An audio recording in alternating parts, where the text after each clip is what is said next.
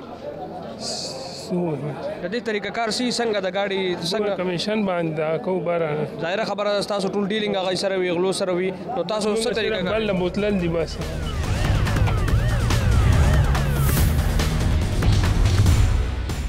आज इस वक्त हम थाना कोतवाली में मौजूद है और सबसे पहले इस थाने के SHO से हम बात करेंगे और उनसे पूछेंगे जब इनको रिपोर्ट हुआ ये वाक़या गाड़ियों की चोरी के हवाले से तो क्या तफ्तीश उन्होंने की और किस तरह मुल्ज़िमान की गिरफ़्तारी जो है वो यकीनी बनाई। हम बात करेंगे काजी अकमल साहब से जो कि कोतवाली थाने के SHO है। बताइएगा, वाक़या हुआ था, जाहिर सी बात है यहाँ पर हम सुनते हैं कि आए रोज़ जो है इस तरह के वाक़यात होते रहते हैं, तो किस तरह इस केसेस को आप डील करते हैं और किस तरह प्रोब करते हैं और मुल्ज़िमान की गिरफ़्तारी किस तरह यकीनी बनाई जाती है? बिस्मिल्लाहिर्रहमानिर्रहीम।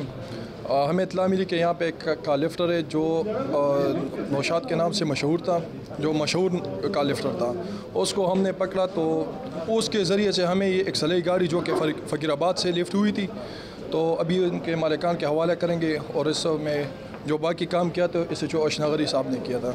शुक्रिया जी। SHO अशनगरी से भी हम बात करेंगे और उनसे भी पूछेंगे। जी आप बताइएगा, किस तरह इस केस को ट्रेस किया गया है और मजमूई तौर पर कितने मुल्ज़िमान इस वक्त आपके हिरासत में है जिनको आपने गिरफ़्तार किया है और क्या तफ्तीश में उन्होंने बताया?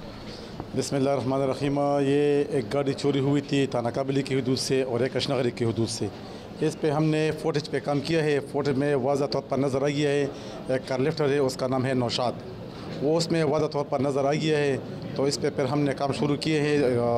हमारा DSP से SP साहब अकमल ख़ान में इकट्ठे एक टीम मुकर्रर हो गया और इस पर हमने काम शुरू किए है। फिर उसका मोबाइल नंबर हमने ट्रेस किया है तो ट्रैकर के ज़रिए से उसको काबू किए है और इस तरह इससे 6 गाड़ी भी बरामद हुई है। अच्छा, क्या करते हैं मुल्ज़िमान बेसिकली जो आपने गिरफ़्तार के तफ्तीश में क्या बताया उन्होंने, क्या करते हैं वो इन गाड़ियों का, बेचते हैं, क्या करते हैं? वो जब गाड़ी चोरी करता है तो 4 सदे में एक आदमी है, उसका नाम है फज़ल सुबहान, वो उस पर बेचता है।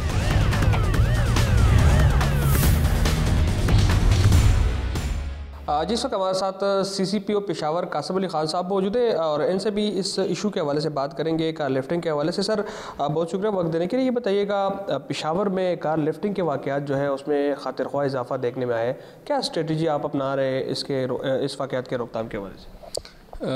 Thank you Abubakar. जी बिल्कुल, नवंबर और फर्स्ट हाफ ऑफ दिसंबर इसमें कार लिफ्टिंग के इंसिडेंट्स उसमें इंक्रीज़ आई थी।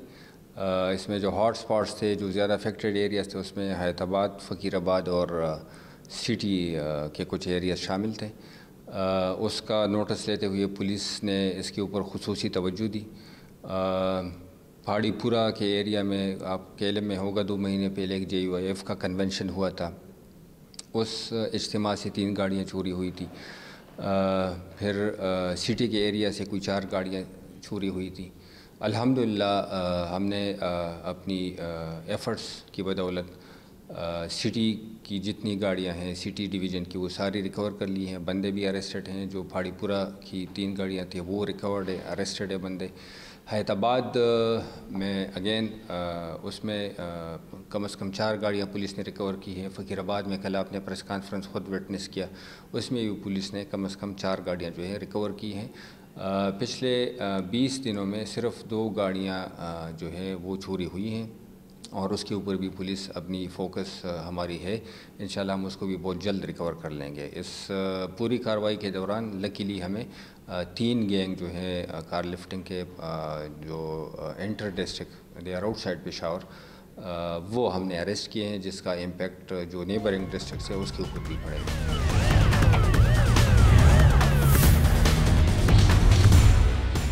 जी, मैं इस वक्त मौजूद हूँ मुजफ्फराबाद का नवाही इलाका है चा मस्जिद वाला, जहाँ पे ये एक अफसोसनाक वाक़या पेश आया। इस इलाके में डकैती और राजधानी की वारदातें बहुत ज़्यादा थीं और इन वारदातों से परेशान इस इलाके के लोगों ने ठीकरी पहरा लगाना शुरू कर दिया। ठीकरी पहरा ये होता है कि इलाके के लोग जो हैं वो बारी बारी अपनी ड्यूटियाँ लगा लेते हैं और रात को जो है ना वो ख़ुद इस गाँव में, इस इलाके के अंदर जो है ना वो घूमते हैं और चौकीदारी करते हैं। इसको ठीकरी पहरा कहते हैं। तो यहाँ पर इस दिन ठीकरी पहरा लगा हुआ था। ये मैं अपने कैमरामैन से कहूँगा कि ये वो गली थी, यहाँ से जो थे वो 2 मोटरसाइकिलों पे 5 जो थे मुसल्ला डाकू, उन्होंने पीछे वारदात की। वारदात करके वो इस तरफ आ रहे थे। तो यहाँ पे ये एक सीवरेज का पाइप पड़ा हुआ है। रात के टाइम इस पाइप से जो है वो इस सड़क को ना ब्लॉक कर देते हैं ताकि इस बस्ती में कोई शख्स ना आए। ये सीवरेज का पाइप जो अब इस वक्त साइड पर नज़र आ रहा है, ये इस गली में रख के इसको ब्लॉक किया हुआ था।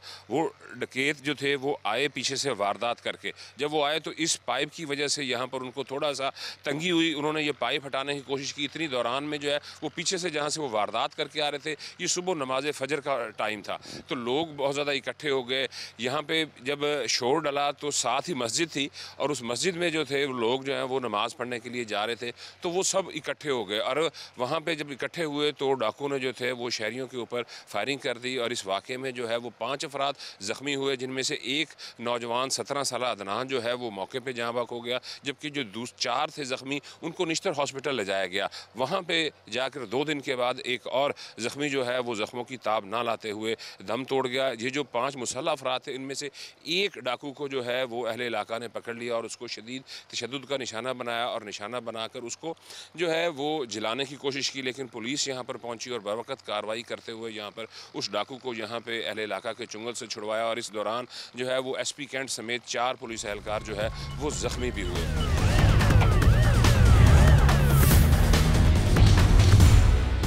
इस वक्त अदनान के वालिद हमारे साथ मौजूद हैं। अच्छा, आप बताएं कि उस दिन सुबह अदनान कितने बजे घर से निकला और क्या वाक़या पेश आया? सर जी, जब अदनान निकला है उस वक्त अजान हो रही थी। रोज़ा रख के अदनान बाहर निकला है। वहाँ पे जाते हुए वहाँ पे उसको फायरिंग की है उन्होंने। मैं जब निकला हूँ तो मेरे बच्चे की डेथ हो चुकी थी और 3 आदमी और भी ज़ख्मी हुए पड़े थे। 5वें का उस टाइम वो भी ज़ख्मी हो गया था, वो बाहर पीछे चला गया। हमने उसको देखा नहीं है। हमने जब बच्चे को अपने को देखा है, हम अपने अफरा तफरी में पड़ गए कि बच्चों को क्या हो गया। हमने बच्चों को उठाया है, अपने मदद आपके तहत रक्शे पे उठा के लेके गए हैं। अच्छा, रेस्क्यू 111 122 को नहीं इतला दिया आपने? इतला की है, वो उन्होंने कहा है जी गाड़ियाँ हमारी मसरूफ़ हैं, जब हम रिसीव कर रहे हैं उन गाड़ियों को बुला रहे हैं, गाड़ियाँ जब आएंगी तो आपको हो जाएगा काम। हम खुद अपनी मदद आपके तहत वहाँ पे मैं बच्चे को लेके झील वाले पंप पे अस्करिया झील पे पहुँच गया था। वहाँ पे हमारे पास गाड़ी पहुँची है। 2-3 गाड़ियाँ जो बाद में आई हैं वो यूटिलिटी स्टोर के पास पहुँची हैं, वहाँ पे हमने उनको बंदे को दिया है। अच्छा, जो दूसरा शख्स जहाँ भाग हुआ वो भी इसी इलाके के रहायशी थे? एक तो आपका बेटा अदनान जहाँ भाग हुआ, वो जो दूसरा जहाँ भाग हुआ है मेरा भांजा है। जो दूसरा उसका क्या नाम है? गुलाम शबीर नाम है उसका। अच्छा, ये इस इलाके में वारदातें अक्सर होती रहती हैं? होती रहती हैं सर, पहले 2 महीने पहले से काम ये शुरू है। अक्सर ही वारदातें होती रहती हैं, मोटरसाइकिल छीनने की, मोबाइल छीनने की। कि कोई आपके बेटे की उम्र 17 साल थी, वो पढ़ता था? हाँ जी, स्कूल पढ़ता था, स्कूल भी पढ़ता था। ये 8वीं क्लास में स्कूल पढ़ता था सर। और मोटरसाइकिलों की दुकान है हमारी, वहाँ पे वो काम भी सीख रहा था। वो 2nd क्लास के उनकी 2nd क्लास शाम को जो चलते हैं ना स्कूल में, उसमें वो क्लास में 12 बजे के बाद जाता था, 12 बजे तक दुकान जो इवनिंग स्कूल है उसमें वो पढ़ने भी जाता था और सुबह में अपना काम भी करता था जी। अच्छा, इस वक्त ये थे अदनान के वाले जो हमें इस वाक़े के मुतालिक बता रहे थे। अब हमारे साथ इस इलाके के लोग मौजूद हैं, उनसे भी हम बात करेंगे कि जब ये वाक़या हुआ सारे इलाके के लोग जो है वो इकट्ठे हो गए और उन्होंने डाकुओं को पकड़ने की भी कोशिश की। अच्छा, आप ये बताएं, डाकुओं को पकड़ने की कोशिश की, उन्होंने फायरिंग की, थोड़ा सा इस वाक़े में बताएं। जी, उन्होंने फायरिंग की, तकरीबन 5 से 6 लोगों को उन्होंने ज़ख्मी किया। एक अदनान था बच्चा इनका, रियाज भाई का, उसकी भी डेथ हो गई मौके पर ही। और दूसरा जो है गुलाम शबीर भाई थे, वो भी करीब ही रहते थे इधर। तो उसकी तकरीबन इस वक्त का वाक़या था ना सुबह का, तो तकरीबन अगले दिन 24 घंटे के बाद उसकी भी डेथ हो गई। यही है कि यही कहना चाहूँगा कि अब ये जो लोग हैं मज़लूम, शबीर भाई के 6 बच्चे हैं, उनका कौन, अब उनकी कफालत कौन? अदनान के अलावा जो दूसरे फौत हुए हैं शबीर, उनके 6 बच्चे हैं। 6 बच्चे हैं, हाँ जी, और करीबी घर है उनका। तो इंसाफ मिलना चाहिए इन्हें, ऐसा ना हो कि फायरिंग के बाद मार दी जाए। अच्छा, इस फायरिंग के बाद एक शख्स को यहाँ पे अहले इलाके ने पकड़ा, उसको तशद्दुद का निशाना बनाया, वो किस तरह से, बाकी क्या पकड़े नहीं गए या वो फायरिंग करते हुए फरार हो गए? ये फायरिंग तो ये भी उनके साथ ही था, इनके पास ही 2 मोटरसाइकिल हैं, एक तो इनसे गिर गई नीचे ना, तो बाकी जो थी 4-5 बंदे एक मोटरसाइकिल पे नहीं बैठ सकते थे ये। तो आगे जाके वो उन्होंने, एक बंदा उनका गिर गया और उसका पर्स जो है वो फंस गया उसमें, नहीं तो वो उसको भी ले जाते।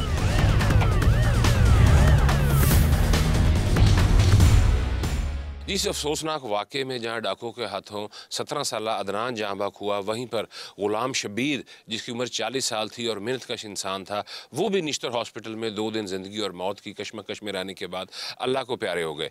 ग़ुलाम शबीर एक गरीब आदमी था, मेहनतकश था, उसके 6 बच्चे हैं और मैं इस वक्त उनके घर पर मौजूद हूँ। ये उनके ग़ुलाम शबीर के 6 बच्चे हमारे साथ मौजूद हैं। ये उनकी सबसे छोटी बेटी है जो अभी सिर्फ 2-2.5 साल इसकी उम्र है। इनके बच्चे साथ हैं, उनसे हम बात करेंगे। आप क्या करते हैं, पढ़ते हैं? जी हाँ।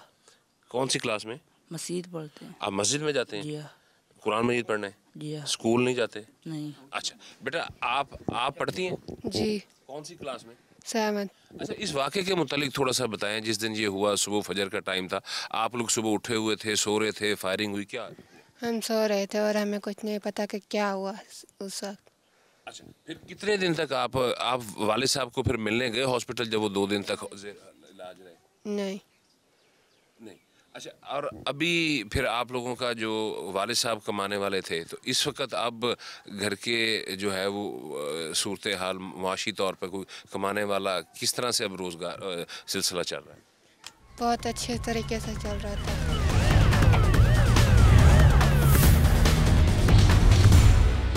ये मुजफ्फराबाद के इलाके में एक अफसोसनाक वाक़या जो हुआ जिसमें डाकुओं की फायरिंग से 2 अफराद जाँ बहक और 3 ज़ख्मी हुए।